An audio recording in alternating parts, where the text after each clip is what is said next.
La historia de Blanche Monnier, la secuestrada de Poitiers. En 1876, Blanche Monnier era una muy atractiva joven de 26 años con una vida social muy activa. Procedía de una buena familia de la aristocracia francesa, formada por defensores de la realeza que odiaban visceralmente a los republicanos. Su padre, Charles Emile, fue decano de la Facultad de Letras de Poitiers y su hermano Marcel trabajaba como prefecto.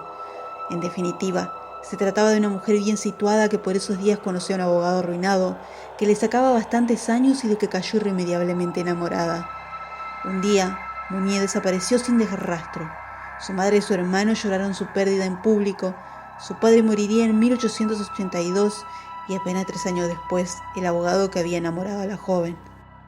Nadie parecía acordarse ya de la pequeña de los Monnier, cuando el 23 de mayo de 1901, en el albor de un nuevo siglo, el fiscal general de París recibió una extraña carta en la que se podía leer lo siguiente: Señor fiscal general, tengo el honor de informarle de un acontecimiento excepcionalmente serio. Me refiero a una solterona que está encerrada en la casa de la señora Monnier, casi muerta de hambre y que ha vivido sobre basura pudrida durante los últimos 25 años, es decir, sus propios desechos.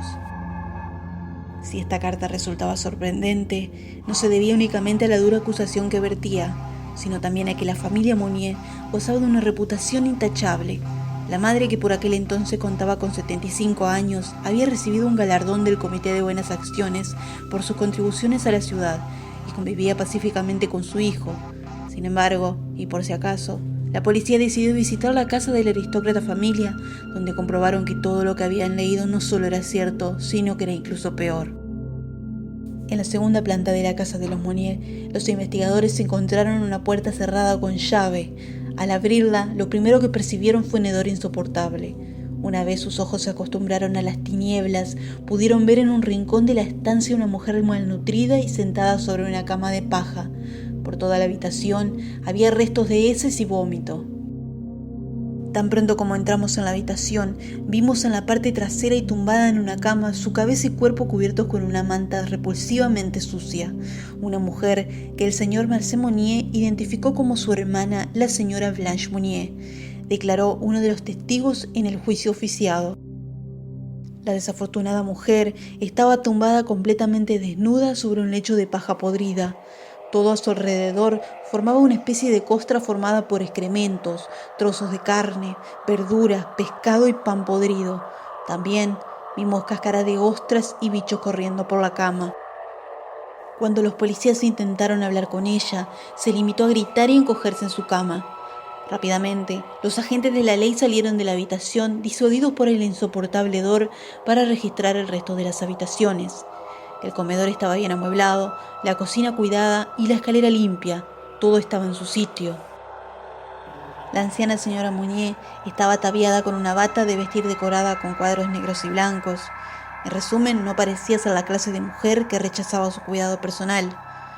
Pero esto no evitó que fuese apresada rápidamente y terminase confesando lo que había ocurrido. Preocupada porque su hija alternase con el anciano y fracasado comerciante, que podía poner en entredicho el honor de la familia, decidió encerrarla en su cuarto hasta que lo rechazase, algo que no ocurrió en los últimos 25 años, ni siquiera después de la muerte del enamorado de la joven. Algunas versiones señalan que Blanche pudo llegar a tener un hijo con el abogado. Para entonces, Blanche había perdido la cabeza irremediablemente tras pasar más de 2 décadas sin ver la luz del sol.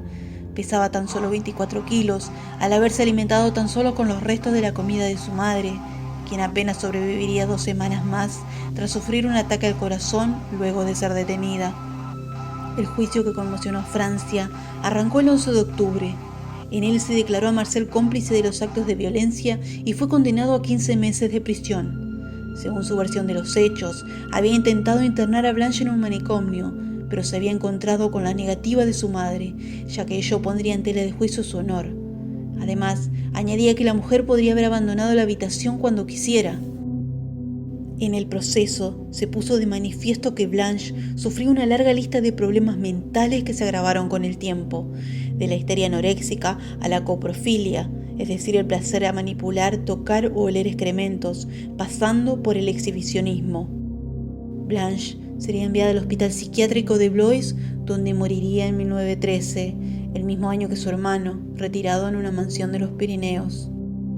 Lo que para muchos es una de las historias más románticas del siglo XIX, la enamorada que no quiso renunciar a su amor ni siquiera después de muerto. Para otros tantos, es un reflejo de la irracionalidad que puede promover un sistema de valores intolerante y clasicista, como el de la aristocracia francesa de la época.